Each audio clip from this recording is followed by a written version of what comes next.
Hi, I'm Clate Mask, and on the Conquer the Chaos podcast, I talk with inspiring business owners about what it takes to build a great business and a great life.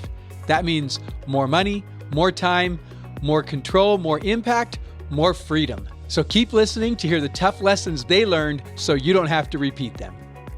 All right, welcome everyone to this episode of the Conquer the Chaos podcast. I'm your host, Clate Mask, co-founder and CEO of Keap, and I am really excited to share with you our guest today, who's been a longtime friend and somebody in the Keap Nation for many years. Daniel Bussius is both a partner, he's a longtime customer and user of our software. He's helped 2 of our customers win Customer of the Year, and he was our Partner of the Year in 2019. Did I get all that right? I think so, yeah. All right, very good. Daniel, and by the way, I'm so excited to have you. If for nothing else, so we could put to rest the long debated question of the pronunciation of your last name, which as we know is Daniel Bussius. Daniel Bussius, yes. All right, Daniel, we're excited to have you. And the reason why I'm really excited for our audience to hear from you is because when we talk about the business keys to success of strategy, automation, and leadership, inside of strategy and automation, in between those is where systems really come into play. Absolutely. And systems are what change the game for small businesses. People hear me say all the time, automation is the great game changer for small business. But if you don't get the process right, if you don't get the strategy right, the process right, the system right, then the automation is not really changing the game the way you need to. So Daniel is an amazing authority on small business CRM, marketing, and the strategy, the systems, the automation that you put in place to grow your business. So if anybody out there, I don't know, has ever wondered, man, I'd love to get my marketing on autopilot. I'd love to get my sales going on autopilot. You've come to the right place. We're going to have an awesome conversation, and Daniel's going to share he'll be dropping some nuggets of wisdom. So Daniel, is there anything else that you want to share before we get started here that the audience should know about you? Gosh, I've been running my business since 1998. I've had the opportunity to work with well over 1,000 businesses from all over the world. I've worked with from Fortune 100 brands all the way to New York Times bestselling authors and small business owners just like Keap customers all over the world. And so I pretty much think I've seen everything in regards to small business automation and the challenges. And being a small business owner myself, I can empathize and I uniquely understand the importance of building a correct strategy with the automation in place to have success. Awesome. Yeah, you're the customers who rave about what you do for them, that speaks for itself. Obviously, the winners of our Customer of the Year contest, not once, but twice. But really, many times I've talked to customers, whether it's at our annual conference. By the way, Let's Grow, November 21st, 22nd. You don't want to miss that conference. It's going to be fantastic. I hear this a lot of times where people are like, oh, I was having this problem. Then I started working with Daniel. And it's like, oh, great. That's fantastic. I mean, I've heard it many times. And so I know you do great work. Thank you. And I know from conversations you and I have had in the past, you're a really great systems thinker.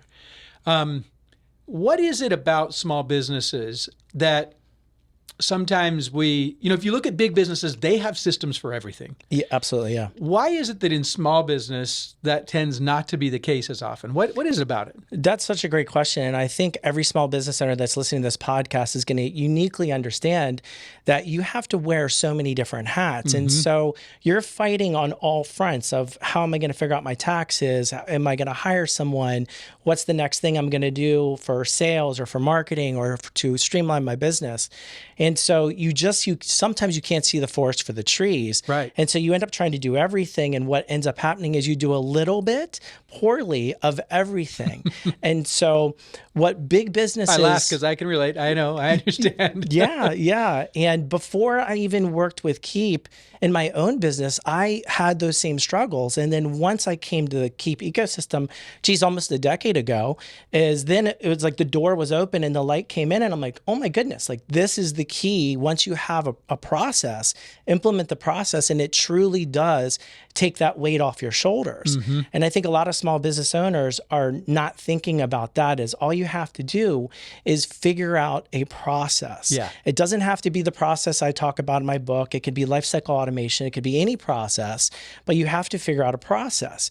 Every big business has figured out a process for everything they do, whether it's operations, hiring, marketing, sales processes. And it can be a simple process, and then use automation to build that. And once you've done that, you've now removed human error and time off of your plate. And then all you have to do is start to look to optimize ways down the road. Yeah. Yeah. So people get stuck on systems because, as you mentioned, wearing all the hats. Yeah. I know people can relate to that.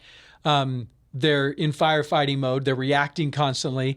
And so then they end up kind of skipping across, different areas. They do a little bit of this, a little bit of that. And they don't buckle down and go, okay, well, what needs to happen here? And then what happens next? And then what happens next? And then what happens next? And just going through that questioning process of like, okay, well, what happens next? And a lot of times small business owners aren't very naturally process thinkers. They tend to be more, they're more creative. They're more sales oriented sometimes, or if not, they tend to be a little bit more service oriented, where they're used to just delivering the thing. But to actually take the time to slow it down and say, okay, what is the process here? Yeah. Is the key to being able to create efficiency in the business. And so if you're listening and you're, what Daniel described might be described in a word as chaos, right? If you're listening to this and you're like, oh, okay, I can see that my intake process for, new leads is not where it needs to be. Well, the real key is to slow down, think about what happens, what needs to happen next. And usually it's kind of caught up in your mind somewhere. And sometimes you kind of do it naturally, but then you hand it over to an employee and they don't do it naturally. Yeah. And so it's really just a matter of slowing down, but working with someone to unpack that process can be extraordinarily helpful. I would agree with you. If you're listening and you're thinking, okay, well, because a lot of small business owners, they'll read books, they'll listen to podcasts like this, they'll go to conferences, and they'll get a lot of great knowledgeable nuggets, but then they'll have a hard time trying to figure out how to implement. And so if you're listening to this, one of the things I would suggest is, I would argue everybody's been to a restaurant at some point in time. And marketing's really not that difficult. And if you look at the experience of a restaurant, you go there, they ask you where you want to sit. That's really your journey of where do you want to go, right? Like, do you want to sit outside? Do you want to sit inside at a booth? And then they're going to ask you, is this the first time here? If so, they're going to educate you. And you're going to go through the process of an appetizer, an entree, a dessert, and then you're expecting to pay, right? And that's a simple process. And that's really boiled down a very simple way of looking at a customer's journey. And so if you implement that into your business, or you put the lens on your own small business and say, okay, well, through the lens of like a restaurant experience, what are they doing? What's my customer or prospect looking at or considering, or what would they like to know, so I can help them before they make the purchase? And then how can I help them maybe as an appetizer before the main thing that I want to sell them? And it's really what I'm talking about is kind of not only the customer journey, but what's also called a customer ascension, right? Of, okay, I want to send you, I want to offer you this, and then ideally you're going to go to this next thing, and then ideally you're going to go here, and you're going to have a great experience. And I'd argue that at any point in time, if you've been to a restaurant and their waiter or waitress doesn't offer you an appetizer, or doesn't offer to refill your drink for you, you might be kind of miffed, like, hey, I'm not getting good service. But all along the way, that's been designed to sell you and serve you. And so ultimately, that's what we want to do with our automation in our small businesses, is create an amazing customer experience and automate it so we can have more time focusing on delivering more great experiences and infusing better quality into our products and the execution of our business. Yeah. So when people are thinking about, okay, well, what's the process? What needs to happen? And then what happens next? And what happens next? What I'm hearing you say is, we'll look at it through the lens of your customer. What is your customer, what does your customer want to do? You have to also look at it from what you're trying to accomplish as the business. But if you just look at it one side or the other, you kind of miss where those things really come together, the business's objectives and the customer's objectives. And I think if you're going to err one way or the other, you want to err on the side of what the customer's trying to do, Yeah. so that you can serve them effectively. But I will say this: sometimes I've talked to entrepreneurs, business owners, and I think they get too pulled by what the customers want to do. Sometimes the customer actually doesn't want to. What they want isn't going to be a profitable experience for the business, and so you have to balance both sides of that, of what you're trying to accomplish. Which, by the way, is one reason why I really like the customer ascension that you're calling out, not just the linear journey of from point A to point B and then, game over. The way we describe it, and I like your point of like, however you think of this process, you just need to make sure you get your process in place. And we give people a framework of the customer life cycle so they can understand from, collect leads, convert clients, create fans, and the journey that the customer goes through along there.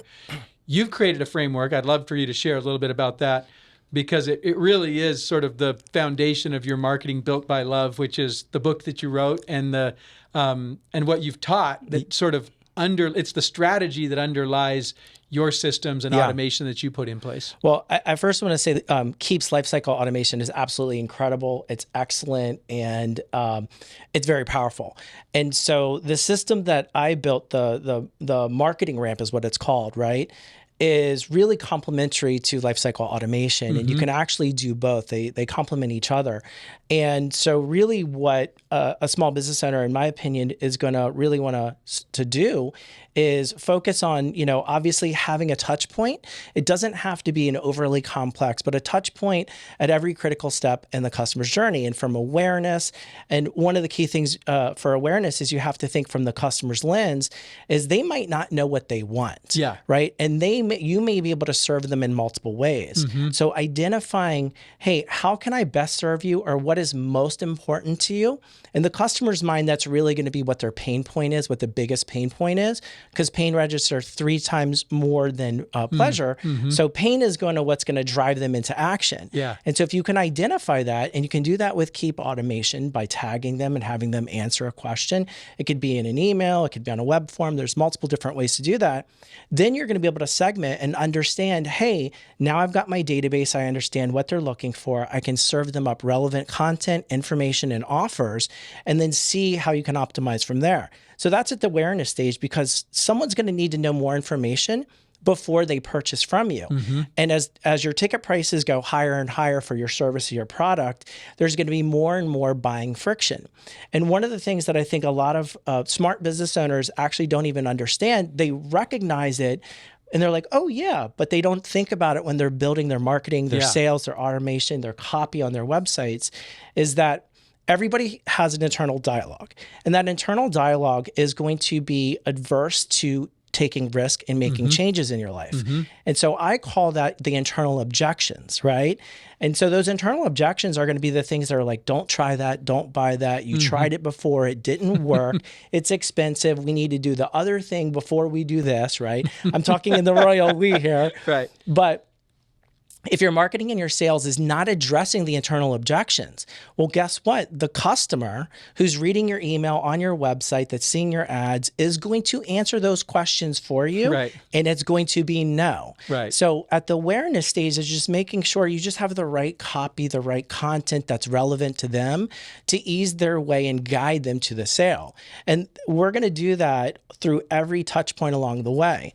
And if you'll allow me to say one other thing, which is really interesting, is a lot of people, after they make the sale with their customer, they say, okay, great. Well, this is wonderful. They're going to love the course. They're going to love my coaching. They're going to love whatever I'm selling to them. But what they don't recognize is that on the low end, over 60% of customers, and that's 6 out of 10 of your customers, have buyer's remorse. And so if you're not addressing buyer's remorse afterwards by saying, hey, you made a great purchase, this is how we're going to help you, and continuing that sale after purchase, well, what's going to happen is they're going to start to have internal objections, and they're going to say, gosh, the service wasn't as good. They're taking a little bit longer than I thought. Hey, this Everything's saying, see, I told you so. Yes, exactly. And then they're going to wonder down the road why that customer didn't buy again, or why they churned. And that's one of the things that automation and having a process and strategy in place is going to combat for you. Because they're not going to tell you that they're like, you're okay. I don't love you. I don't hate you, but you're okay. Right. Well, all that's going to take is another competitor to come along and just say one thing better, whether it's a lower price, another feature, another benefit that's going to woo them over. Right. And that's because you didn't address that buyer's remorse. And so at every critical stage in the customer journey, just have something. It doesn't have to be overly complex. Yeah, I love it. And the point about the post-sale relationship building, I think, is probably the area that's most neglected by small businesses. As we talk to customers before they become customers, even after they become customers, a lot of times there's so much emphasis on generating the lead and getting the sale that what happens after that is there's a ton of opportunity left on the table. I say all the time, and people hear me say all the time, look, the phase that we call in the customer life cycle of creating fans, that's where all the profit is. The reviews, the referrals, the repeat business. I call it the 3 R's of profit. I'm like, this is where it is. But we put comparatively so much less energy and emphasis on that part of the customer's journey, and we leave a lot of opportunity on the table. And we leave, like you said, we leave ourselves open to competitive risks and those sort of things, because the customer, as you said, oftentimes does have some form of buyer's remorse. It's normal. Yeah. So give us like maybe some just simple, concrete examples of what automation can do when you've got that part of your process figured out post-sale. Yeah. What are some examples of what automation can do to reinforce the sale, to help create, some the kind of growth that I'm describing where the profit comes post-sale? That's a great question. So there's a Keap customer I'm working with right now, and they sell wooden toys for children, right? And so the majority of their customers come in are parents or grandparents. And so one of the things I said is, okay, great. So someone makes an order, and then you make this wooden puzzle or this chalkboard or whatever, piggy bank, and then it's going to take X amount of time before it goes out. Now, after they made the purchase, the credit card's been run, it's going to take you usually 6 to 7 days to actually manufacture and then ship. And depending on the location of where they live in the United States, it could take between 1 to 3 days to get there. So this is like 2 weeks. Well, the inspiration of making that purchase starts to die down over time. Right. And I said, so how are you handling that? And they said, well, we send them a shipping confirmation and, that's it. I said, okay, we can do this better. So one of the things, and this is for, this could be in anything, in a consulting business, it could be in anything, a service-based business. But for this example, this is a toy manufacturer. And so I said, what we're going to do is immediately after purchase, we're going to wait one day and we're going to send an email. And what we're going to say in the email is we're going to let them know, hey, so our elves are making your wooden toy. We're using organic paints, and we're instilling some joy in the experience. So even though they're not the end user, they can feel the excitement that their child or that special child in their life is going to have. That's cool. And then as we know, we know that on average it takes 6 days for them to manufacture, and then again another additional days. I said, so then what we're going to do is closer to the ship date is then we're going to send another email. That's not going to be your standard boring, like, here's your shipping confirmation, here's your tracking code. And we're going to let them know this is what the box is going to look like. This is what the unboxing experience is going to be. So then it's just one more thing like that can keeping them engaged along the way. Shipping confirmation goes out. We already know by that trigger from the shipping confirmation that when they receive it, then we're going to send another email the next day after they've received it to say, we have a lifetime guarantee. This is ways to play. These are opportunities that you can have to engage with your child, whether it's a piggy bank or whether it's a STEM-related puzzle. And so that's giving them fuel to understand, like, hey, there's different ideas and ways that I can play with my child, educate them, and create memorable moments. After that, so that's the customer journey right there at that stage after purchase. Then it's ripe to then say, hey, can you rate us and can you write us a review? Yeah. At that point, they're like, this is great. The company's been very communicative. They give me ideas to create memorable moments with my child.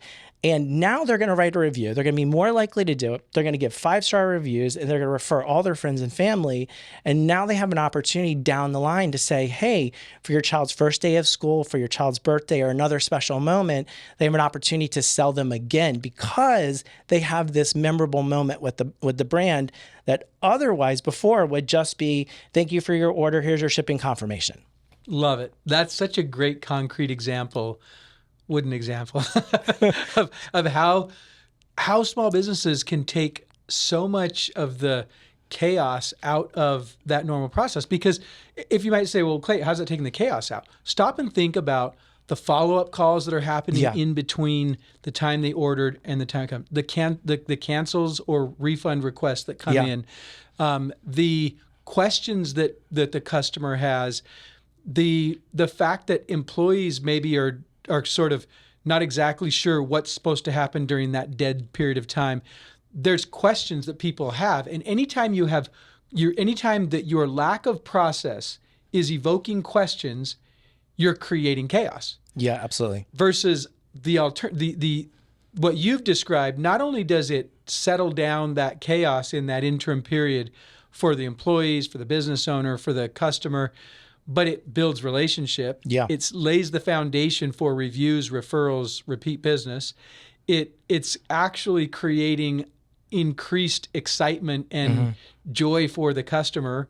And what you're doing. And by the way, it's all with automation. You just have to design it once and then put it in place. And so, this is why I say, look, if you stop and slow down and get the process and the strategy figured out, then you set it on autopilot, and each customer that buys, you're eliminating a little bit of chaos. You're taking a little bit of the churn of small business life out of the picture, and you're improving the reviews, the referrals, and repeat business. So that was awesome. Thank you for going through a specific example. Yeah, absolutely.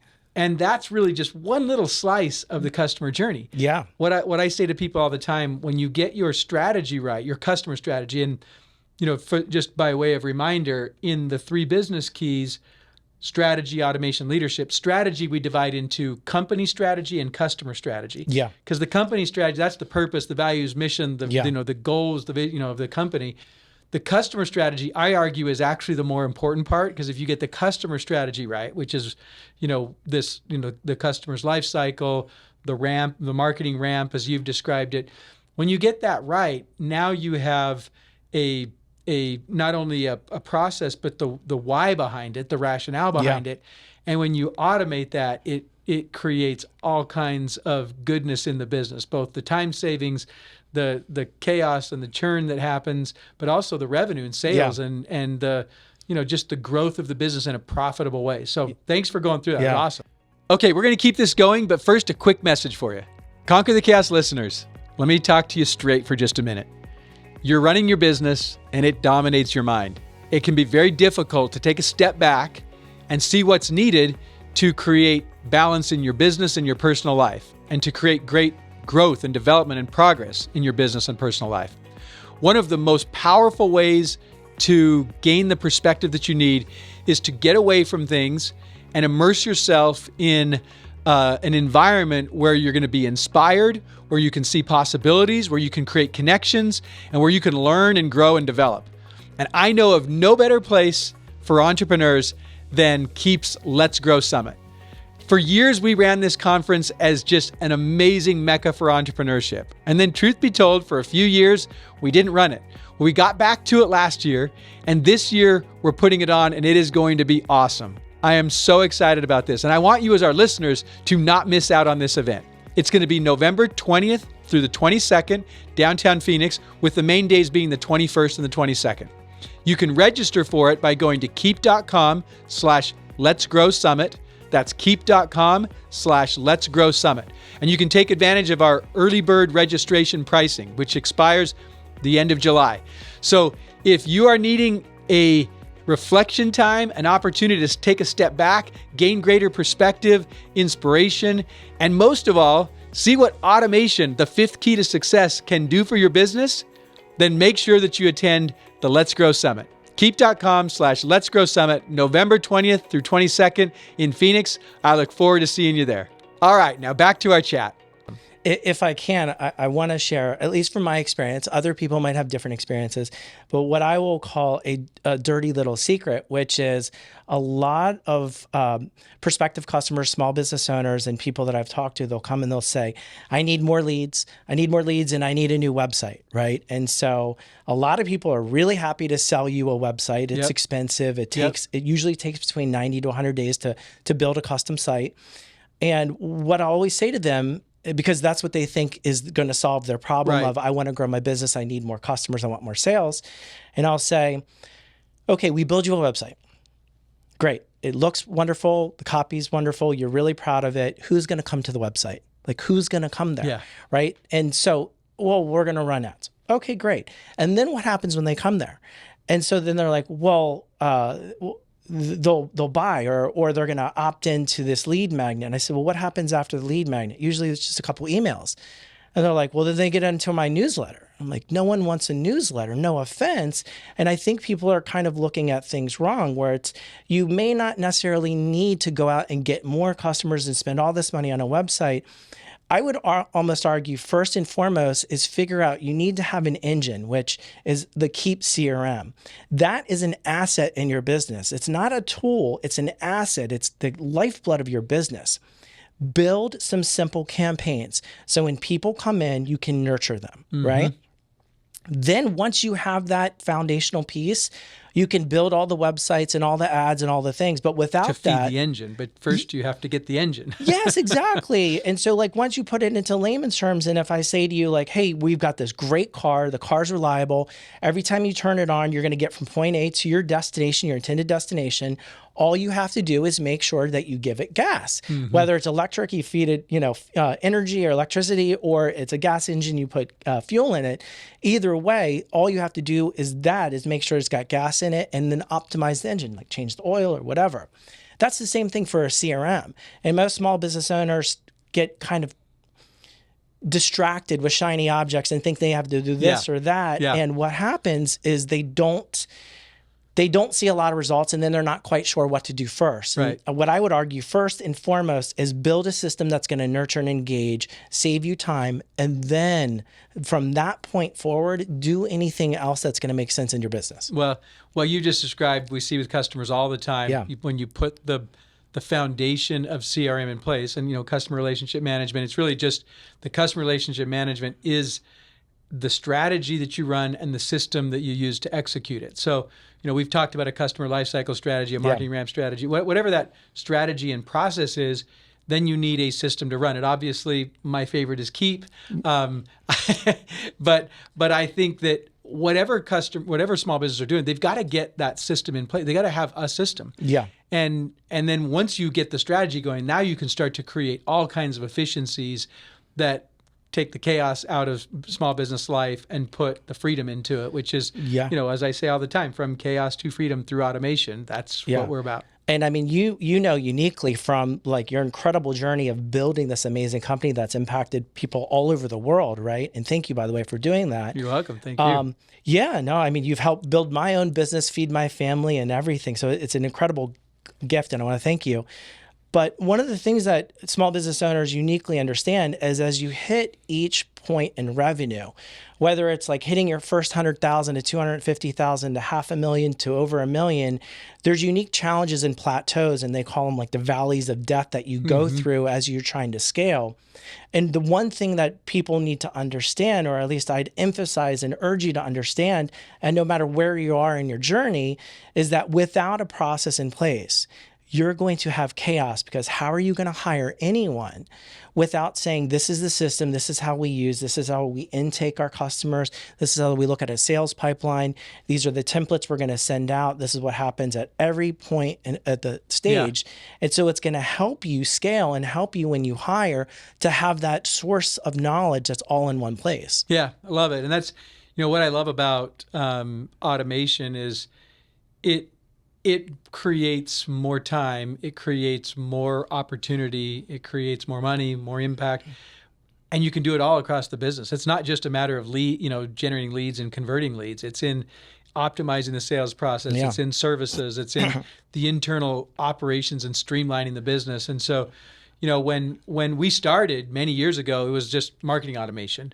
And I think sometimes people probably still think of us as marketing automation because it still is kind of the biggest part of what we do. But sales automation, service automation, operations, there's so much gold in each of those areas for a business. They just need to dig in and say, okay, well, what's the process here? And so you're welcome for creating Keap, and thank you for helping customers to discover that, because a lot of times they just don't realize how much opportunity there's there. Yeah. And I remember, years ago we said, one of our product leaders said, look, our product is like this amazing, think of it like you've got this amazing garden, and it's just a matter of what you want to harvest. And if you go put a little energy in one area, you're going to get this incredible harvest, this incredible return.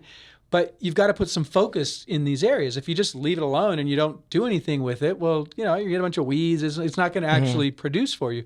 But what I've found, the thing that's interesting about that is there's always more opportunity to automate. You can automate more and more and more and more. And to me, that's one of the fun things is seeing small businesses that take automation and they apply it all across their business, and they find the freedom that comes from that. So if you're sitting there thinking, I don't know, how do you actually do that? It is very real. It is very possible. As I like to say, you need the software, the strategy, and the services. If you just get a piece of software and you think that's magically going to solve the problem, I wish I could tell you Keap's going to do that. It's not. No software will. It's just not that way. You need the strategy, which is why I always talk about strategy as one of the keys to business success. And then in our world, when you're putting automation in place, you need some services to go along with that. And you do a great job of providing those services and helping people get their strategy clear. So thank you for sharing that. We've talked about a lot in terms of systems and getting that in place. Anything else that you want to maybe that we haven't touched on in terms of helping small businesses get their systems in place, or at least get their thinking right about their systems? Yeah, I'll give you one other example. So just a couple years ago, my wife and I decided to get a pool. And so lovely guy, and he comes out and he's like, okay, this is what we're going to do, X, Y, and Z. And so needless to say, anyone who's had a pool or anyone who's had any kind of renovation in their home. The reason I laughed is because we did that once, and it cost about 2.5 times as much as we thought. And it took about twice as long as we thought. Yes. And so of course, I'm thinking from a marketing perspective, like automation stages, customer journey, and things like that. And, this guy's wonderful. He's a really wonderful individual. And he's just like, we're going to build the pool. And, so needless to say, one day, we already had the permits and everything, but one day I'm working from home in my home office, and I see this giant tractor coming in to start dig. I'm like, whoa, hold on. I've got calls and meetings and videos that are going on. And so I started to have a conversation with him. He's like, well, I told you it was going to be in one of these days. And I'm like, well, how long is this? How long are they going to be here? And what's the next thing? And he's, and so I said to him, you could absolutely dominate it. If you're a service-based business listening to this, whether it's roofing, home renovation, kitchen cabinets, pools, whatever, here's a tip for you. As I said, you should build, use Keap and build an automation stage at every critical point. Hey, we're coming to dig in your backyard, and it's going to take 2 days, and it's going to be loud, and there's going to be a giant caterpillar or whatever in your backyard. And the next step is this, and then the next step, and here's what to expect. Because I was probably driving him crazy, because my wife would come home from work and she'd be like, what is going on? Is it going to look like this? How long is it going to be like this? And I'm like, I don't know. Yep. I'm calling him and texting him, and I can only imagine how many other customers were doing the same thing. So imagine if you had that in your business to know from a sales perspective, right? Hey, here's what's going to happen. Here's what you can expect. And then you have a great experience. And again, he's not having customer service nightmares of people that are probably asking the same questions for him, that it's this is a no-brainer. This is the next thing we're doing. Yeah.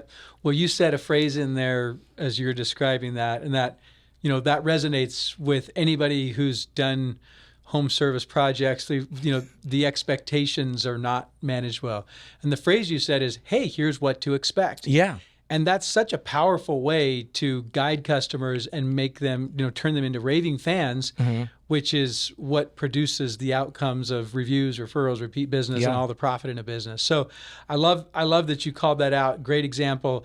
And not just for home services businesses, but any business, especially service businesses, but even the example of a product business. What you really said was, here's what to expect. Yeah. And you built an automation around that slice of the customer journey, created a process for just that was about framing customers' expectations, because humanity wants to be told what to expect. Like, that's what we want. Yeah. And when you think about it, especially with a service-based business, when you're buying something, I mean, arguably you could say with certain products as well, right? But when it's a service-based business, if you're buying something, you're expecting an outcome, and you've probably tried it before and you haven't been able to do it yourself. And that's why you're hiring this company or this person. And so one of the things we love to do is, because obviously customers using Keap have the ability to book an appointment, like a calendar appointment, right?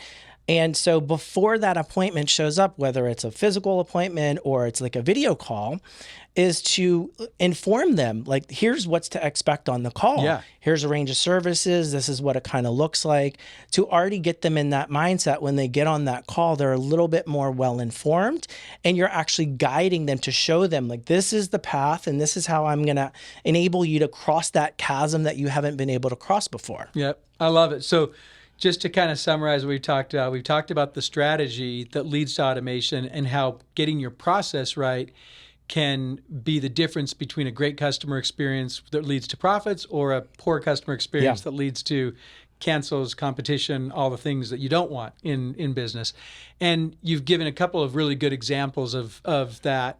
And I think just, for people who maybe are not normally process-oriented thinkers, number one, you can get together with a partner, you can work with Keap, you can work with some of our service people, but get into that service, or get into that process mode. Yeah. And by the way, you might say, oh, I don't like doing that. Hey, you wear 27 different hats. You might as well just put that one hat on every once in a while, along with someone who can walk you through that, and be thinking of, well, what happens next, and really that key phrase you shared, what to expect next, right? Yeah. Here's what to expect. So I love that you shared that. Thanks for coming and spending a little time and sharing your expertise with the Conquer the Chaos community here in Keap Nation. I appreciate it. Is there, for people who want to learn more about you, your book, other things that you've done, and your expertise around CRM and marketing, where can they go to learn more about you, Daniel? Yeah, thank you. Well, you can go to my agency website, builtbylove.com. You can buy the book in any Barnes & Noble stores. You can buy it on target.com or everywhere online, including Amazon. Awesome. Okay.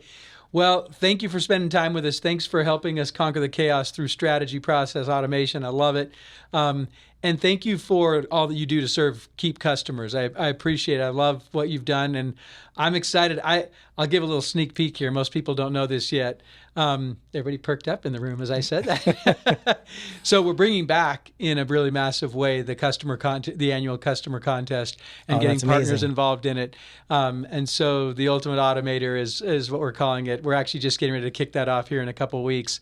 Our conference is in about 6 months, as you know. Yeah. But now's the time for people to start, submitting and getting into that. And we've got awesome prizes around it this time. So it's gonna be really fun. I'm super excited about it. And the reason is, there's nothing that inspires people quite like seeing how other people are putting automation in place. Mm-hmm. Just your stories, someone out there who doesn't have a wooden toys business, but they can see in their accounting practice how they could do something similar, or how in their coaching business, or how in their their home services business, you name it, you can apply things. And I remember the year that one of your customers, Dirk's Farms, I believe, we highlighted them, and they ended up winning that year because they had applied automation in such innovative ways that it just sparked ideas for so many people. Yeah. And that's what I love about the annual customer contest. And so we're gonna lean into it big time this year. And whether you've got a client that applies or wins, or somebody else, we're excited about it. We'll have the first place, or we'll have the winner, the first runner-up, the second runner-up. And so, little spoiler alert for everybody, that's coming soon. And if you are a Keap customer, apply. You're gonna see you're gonna get some benefits just by going through that process. As you know, in the application process, it actually pushes you to refine and learn and get better at what you do. So I'm super excited about that. Thank you for spending some time with us today, Daniel.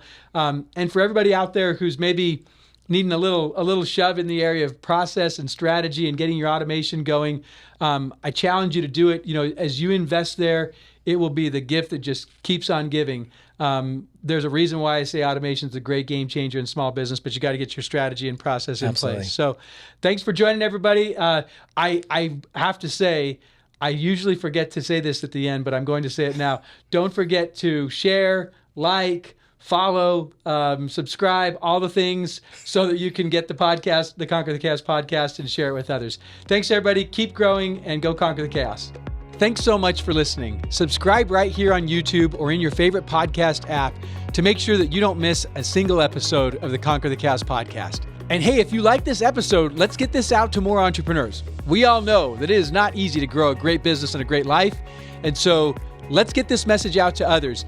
Make sure that you hit the like button, that you comment, and that you share it with others so that we can help other entrepreneurs build a great business and a great life as they conquer the chaos.